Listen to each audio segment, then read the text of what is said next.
sa ospital sa 46 days sa sakit na TB meningitis. Lumabas kami na walang-wala. Parang wala na. Butot balat. Tapos, nang doon na kami sa bahay,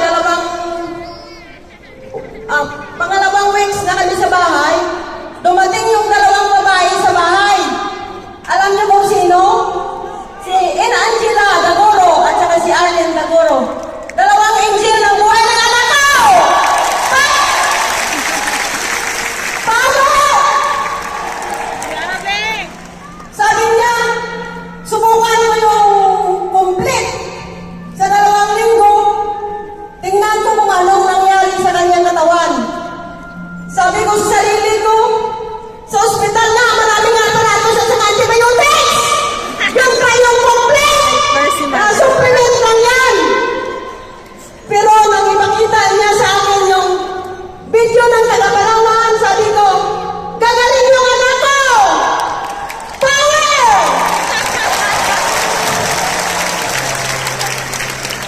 Sa 2 linggo, hindi makagalaw yung katawan niya at saka yung mga paa.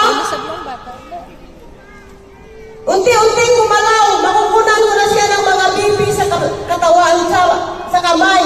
Gumalaw yung mga ugat niya sa kamay at saka sa paa.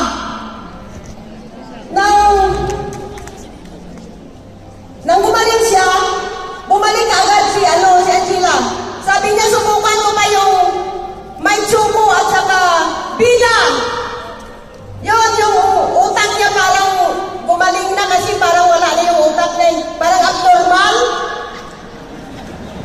Pero ngayon, hindi na abnormal. Sige na pa. Power.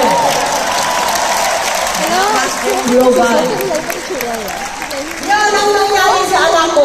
Kasi wala na kaming panggastos. $500,000 na yung gastos namin. Sinubukan ko yung complete kasi parang hindi naman masyadong mahal.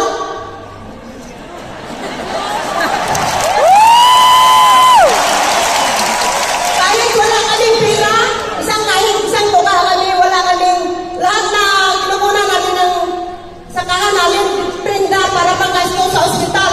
Walang nangyari. Yun lang. Salamat sa Global!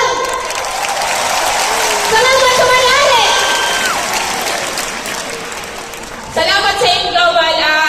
I'm a nurse po. I'm Angela again.